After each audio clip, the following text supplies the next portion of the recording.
I think you would benefit the Absolutely. most from having some psychedelic experience. Yeah, I'm good. I think my anxieties that's would probably fine. just let me go rolling hard, and I don't want to trip out like that. I think you're just in your head about everything all the time, and even this, you're in your head about. Like, you not wanting to do it, totally fine. I'm not telling you should want to do it. For sure. The reasoning of, oh, I think my anxieties and this and that, it's like you're doing the thing. You're doing the thing that the psychedelic experience will allow you to kind of break out from. But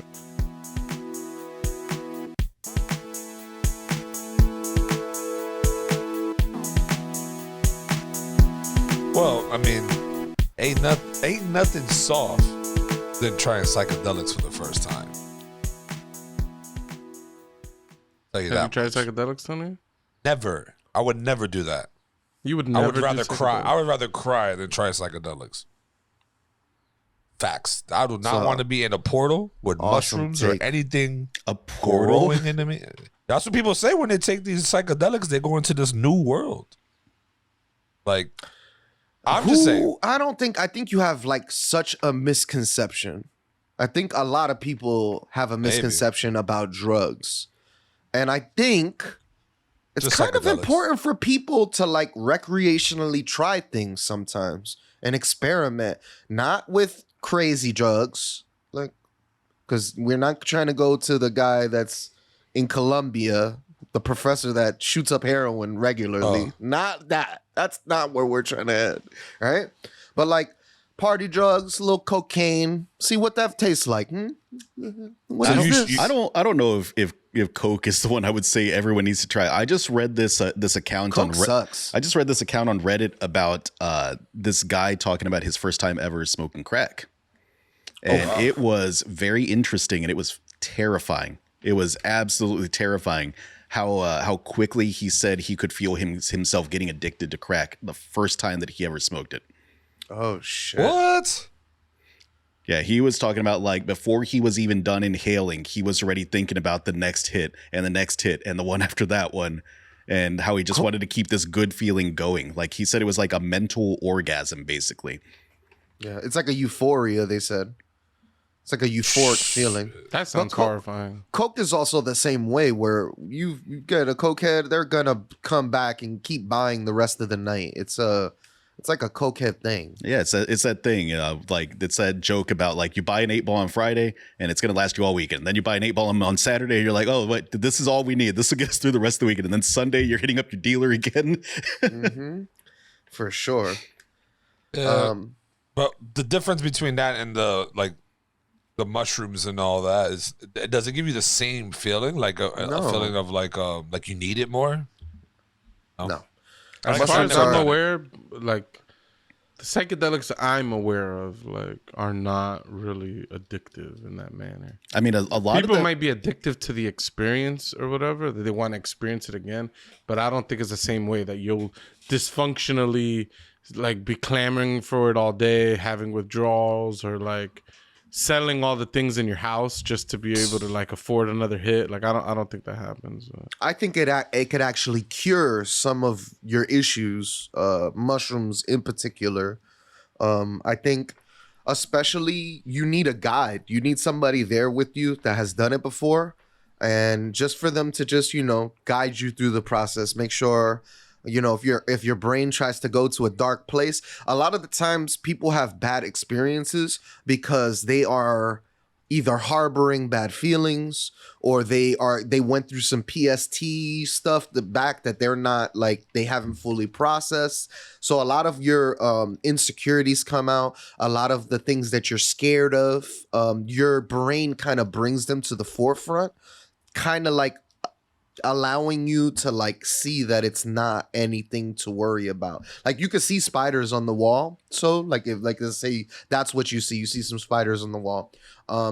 Your brain's just letting you know that it's like it's not real. It's kind of it's like a 1-to-1 with your brain, and you kind of like, if you make it a therapeutic process, it could be really therapeutic for you. Especially mushrooms, psychedelic mushrooms, psilocybin and stuff like that. Go ahead. So you're you're in the camp of that everyone should try it at least one time in their life.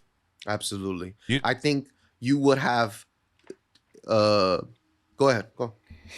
I don't like. For me personally, I don't want anything to do with mushrooms or shrooms or anything that gets me in another state of mind where I don't have control, where I can't really. You have control. You don't lose control unless you take an amount that will send you into what is known as ego death. Where your ego, you die ego, like you don't have an ego anymore. It's weird. You could take so many psychedelics that you lose a sense of self and you question what is even real, and some people also find that therapeutic. Yes, just depends. I mean, a lot of the psychedelic for mental health talk is rather than focused around doing intense trips like Doughy's talking. It's a lot of like microdosing and things like that. There's been some research that suggests that can even you out from a variety of mental illnesses. Damn. It's helped me. I read a lot of people with anxiety and depression. They're microdosing acid like every day. Oh, that's and interesting. Having like positive effects. But I've also read that after a while they start to kind of get like their brain feels wired.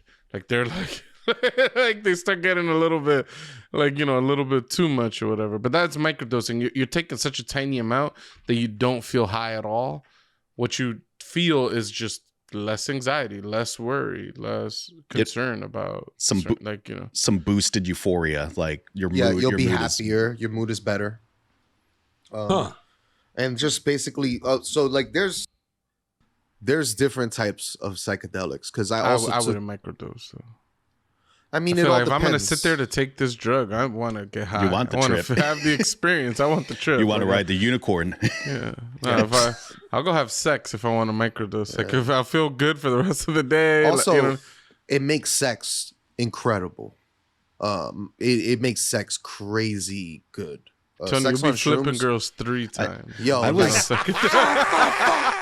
like those guys on the trampoline. I was reading this Reddit. This is unrelated, but I was reading this Reddit thing the other day, and it was the prompt was, "What is something unexpected from the porn industry that you wouldn't expect?" They were like, They were like, people that have worked in the porn industry. What's an unexpected fact that you have about the porn industry? And the first one that popped up is that it smells terrible on porn sets. Not a big surprise, but apparently it smells terrible on porn sets. The other one is that they don't use like pills and fluffers and things like that to keep you like going during the shoot anymore. There's a shot that they put directly into the middle of your penis, and it's this long needle they put in to inject this ED like drug directly in, and it sounds terrifying. It sounds absolutely terrifying. As a man who just had needles next to his junk, I wasn't too happy about it. All right. For those of you wondering, your boy, I got a vasectomy, guys. I'm gonna be shooting blanks for the rest of my life. Let's get an applause there. Let's go. Our boy never has to put a condom on ever again. Well, you should still use a condom STDs and things. If he were, he's married. But, if you get with a person that you trust and things like that, like my wife, the woman I've been with for 15 years now. It's been a long time actually. I just thought about that. That's crazy. Yeah, I mean, yeah. So I'm shooting blanks, guys. And anyways, the point of this was having the needle next to my junk wasn't pleasant, so I could only imagine having to do it for a living. Like every day you go into the office, like you just like just taking shots. I mean, I guess you get desensitized after a while, but that does not sound pleasant at all. Quick question: does he have to be pre-hard, or it doesn't matter? You could be soft and go in and get the shot. I would imagine it doesn't matter. I think that it's just about getting the drug directly to the nerve centers and the blood vessels and things. Where imagine you have to put it in the vein on your cock. You have to find the vein. You know the vein. Everybody has the vein. I'm not even a fan of needles anywhere near me, let alone like Pujo said, at my cock. Like that's ridiculous. What do you mean the vein? The vein on your cock? The vein. I don't think everybody has a vein. The sickle vein? Yeah, you got some veins there, bro. I think my thing is to just inject them dead in the middle of his cock. It goes dead in the middle. They had a diagram and everything. It looked awful. That's Yeah, the crazy. diagram. But But I'm kind of with Doughy. I think that the psychedelics are really good. I think that there's a lot of like positive things you can experience with them. I don't have a ton of experience with psychedelics, but I did have a cousin that passed away about a decade ago, and I did shrooms with my uncle, and it honestly helped a lot with like the grieving process for me and my family members that I did shrooms with in general. I had some very interesting visuals and experiences on it, like we were driving around in the middle of a storm, and outside just looked like it was black and white, and it looked like there was like a film filter over it. And then, I'd turn back and have conversation with people in the car, normal conversation, nothing weird. And then I'd look outside, and it was like this grainy black and white film effect going on with the storm and the psychedelics. It was interesting. It helped me process a lot of grief, honestly. being in nature helps, especially when but you should do that once you've already tried it. You have to be in a safe spot, like somewhere safe. It'll be hard for me because I've tried edibles and stuff like that before, and I didn't really like the feeling, but it was definitely a thing. Like I didn't like not being in control, I guess, right? For some reason, I think that part of that is fear, right? Like part of the therapeutic use of them is that ability to let go of some control. I struggle with the same thing. I've talked about it with y'all. I don't think on the podcast, but I did like this crystal bowl singing thing one time where it was like this meditation session, and they had these crystal bowls, and they were like, I've seen them. They were like making doing them, they were like making them sing and playing like ambient music and all kinds of crazy stuff like that. And everyone that left that session, they were all looking around. They're like, "Oh my God, I feel so much better. That was amazing," and blah blah blah. And I was like, I didn't get anything out of that. I can't fully release just in my natural state. I can't fully release control of myself like that. I wonder if that's that's interesting. So I wonder if I feel like the psychedelics help with that, like when I've experienced them at least. Yeah. I wonder if that is a control issue in a person, right? Like maybe you just need to have control and letting go. I think that's a fault. I think people. No, yeah, I'm not saying it's a good thing or a bad thing. I'm just saying it's a bad thing. I'm saying I think that's a bad thing. Oh, somebody who wants too much control in their life, I think you need to take a few steps back, but you won't allow yourself to. You know what I mean? The psychedelics allow you to give perspective in your situation. It just takes you a few step backs, and you kind of like looking at yourself a little. It's weird. I don't know. Not visually. This is not happening visually. This is happening like it's like an inception. I don't know how to describe it, but you are able to look at things about yourself, and you're allowing yourself to consciously question why you are the way you are. How come I got so mad today? Or was it right that I did that? Or you start to question a lot of these things where you normally are like, I'm right and I'm in control of this situation, and it allows you to kind of back up. Can you get the same feeling from just getting high? No. I would say. I mean, because when I smoked beforehand a while back, a long time ago, right? I felt like that. I felt at ease. I felt like let go. Like I didn't have control, but I did, and it was peaceful. And that's the times where I would just sit back and I'll just be happy and then let things go. Like why hold on to things and stuff? So I feel like it's the same effect. For me, right? I never tried shrooms or anything like that, but I'm saying for me, like everything that you're describing, I have felt when I was at the highest point of smoking, like when I was high. You know what I mean? Like, so it's just like, is it based mostly on the person? Like maybe the psychedelics. It's a different feeling. So like getting drunk is gonna get you a feeling. Smoking weed is gonna get you a feeling. I'm not saying that smoking weed is not gonna make you feel like see things, and like I remember the first time I smoked, I was high as hell. I've seen all this sort of shit. So like that's not you're gonna to some extent see and feel some stuff, but like the entire experience is different. Like I'm just not like like I'm not against it, but I don't think everyone should have to try it. Like I don't think it's something that you should seek to do it. You know what I mean? I don't think it should be illegal. I don't think it should be illegal. One, I think the psychedelics should be legal. And I think I think that's the first step probably we should take. I don't know. I guess it's fear. Mostly my thing is probably fear. Like, I think you would benefit the most from. I think you would benefit the most from having some psychedelic experience. Absolutely. Me? Pucho as well. I think Pucho could benefit from it as well. I think so. I'm looking forward to the day that I try some psychedelics out. I'm good. I think my anxieties would probably just let me go rolling hard, and I don't want to trip out like that. Here's the thing. I think you're just in your head about everything all the time, and even this, you're in your head about. Like, you not wanting to do it, totally fine. I'm not telling you should want to do it. For sure. The reasoning of, I think my anxieties and this and that, it's like you're doing the thing. You're doing the thing that the psychedelic experience will allow you to kind of break out from. But I have a bar. Should I bring it out or no? Just a chocolate bar, the brand. No? Okay. What I wanted to display with the bar is that you're like I said, you have like misconceptions. You can eat one square, just one square, and you're not gonna go out of your mind. I've seen people take these squares in front of me, and it looked like it's them when they're high.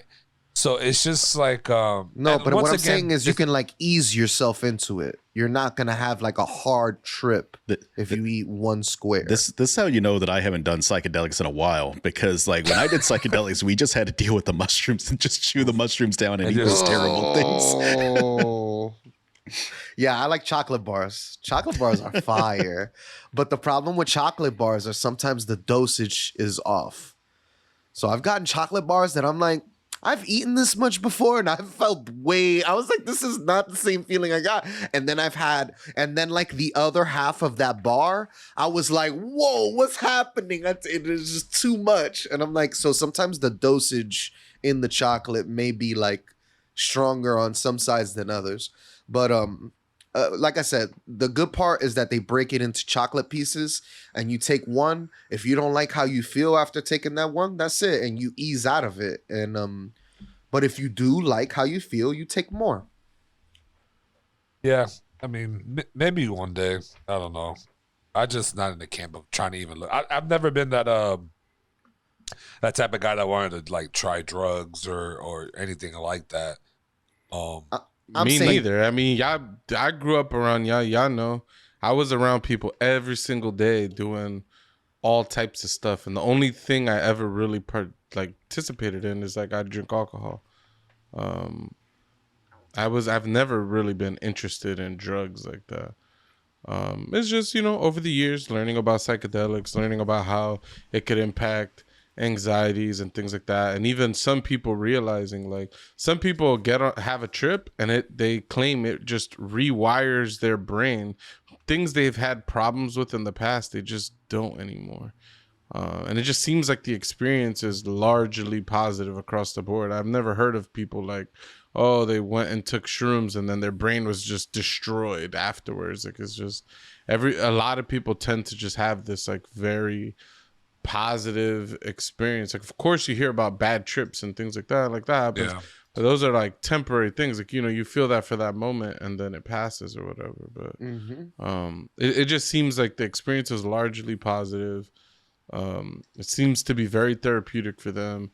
They're now in a better headspace and feel like a better person after that experience. And even beyond all of that, I just think the experience sounds cool. Like, even if I get none of those feelings, just the idea of like having heightened sensitivity to light or colors or music or things like that, it just sounds like fun, interesting, But. Yeah, like I said, I maybe one day. I mean, I'm not really. But if it's all positive, I guess it's not harmful, right? Like, you're not gonna die. Not only positive, there, right? It's therapeutic. There's risk. There's absolutely risk. You can like, people say that weed's not addictive. It's true in the traditional sense of things. I think that you can get physical dependencies to weed. I think you can get physical dependencies to anything though. So like there could be risk of things like that. If you're not in the right headspace, you could have a bad trip. Like you could have a bad experience with psychedelics, you know?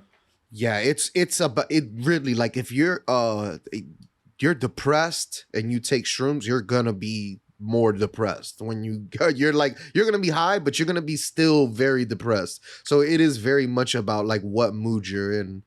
Is it like something like, you know, if you take these bars or whatever, right? And you don't like the trip.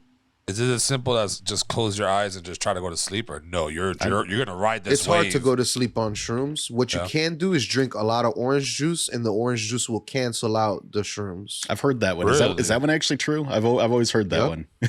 Yep, that shit works. What is that? What is the natural Citrus. acidic? That's in Acidic. The acid burns up the shrooms in your stomach, and whatever is in there, you know what I mean? It'll cancel it out. So you just drink a bunch of orange juice, and you will start to feel a lot better. I just feel like Tony and I in particular, we've drank so much alcohol together that we've like started to have certain conversations to the point where we start to cry about past trauma or just past feelings and things like that.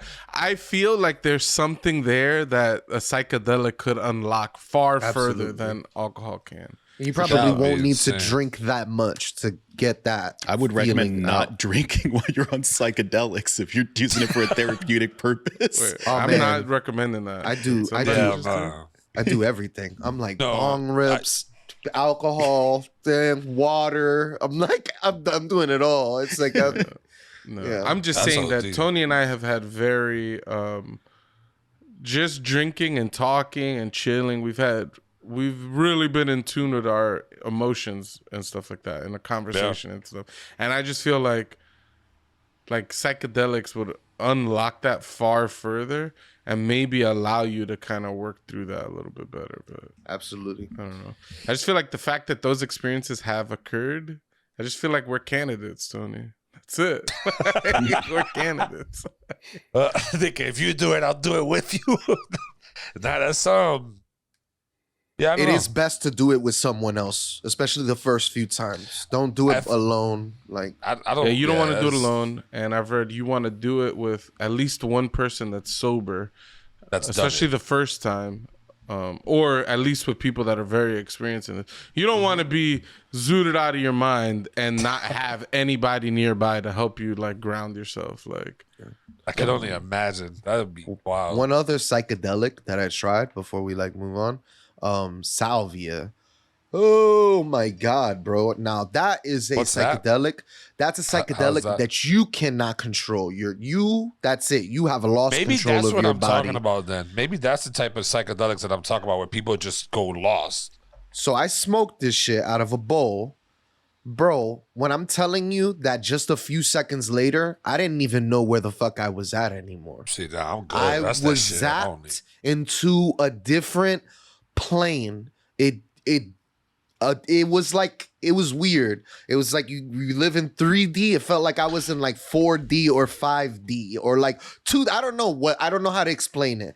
The trees, they kept falling over, and then like it would like the trees would kind of like drag, and it was kind of like a book closing, and the pages just kept, and then I would restart. And then it felt like I'd wake up and the page would go again. It was so fucking weird. And it was such an intense trip. That I do not say everyone should try. I think that is, you got to be very careful. And the people around me made me have a bad trip as well. If you're not laughing at you and because they were laughing at me and then asking me, what's wrong? Are you okay? And then like, so if I was in a different place, but I kept hearing them. So it just, that worried me a lot. There was many years later, my boy took it again. We were in a different setting and I kind of was there sitting there with him, and he was going through it. And I kind of was just like calming him down. I said, yo, it's okay. You're good. Don't worry about it. It's just going to take a few minutes to pass. And he actually was like, yo, hearing you say that made me so calm and maybe experience it. And he was like, I was able to experience it in a way where I wasn't scared anymore. So how long does it last? You said a couple minutes? It's like 5 minutes, 10 minutes. But for you, no. Because it's 5 to 10 minutes of intense trips. But your brain goes through this what the fuck just happened experience for like an hour after that. Your brain is just like, what did I just experience? Like your brain has sound healthy. No concept of what just happened. So you're like, where did I go? What happened? You're trying to break down in your brain what just happened. So that sounds cool. It just sounds like your body has this capability to do all these things that just never occurs. Yes. And it's just like, I don't know. I'm just fascinated by that. Like the experience that Doughy just described, it doesn't sound pleasant, but it feels weird that my body could do it and I haven't experienced it. And I kind of want to feel that. Like, I don't know. Yeah. You want to feel trees folding over like a book and opening? It was like, the pages. Sure. It was like life turned into a book and it was pages and the pages kept Could you control it? No. I was not in, like I said, you are not in control of anything that's happening. So it's just happening. You can't be like freeze and like mess with it. I didn't know. I was shocked. I was kind of in shock. Like, what the fuck is going on? I was scared. You know what I mean? He hasn't mastered that shit. I'm sure. If he could. Because apparently the natives use this. People in Mexico, I heard it's like an actual. So it would make sense to me how it felt like I was on a different plane. That's the only way I could really describe it. I was not on this plane anymore. I could hear this plane, but I wasn't here anymore. I was in a different place. It felt so weird. Yeah. Bueno. That's insane. Yeah.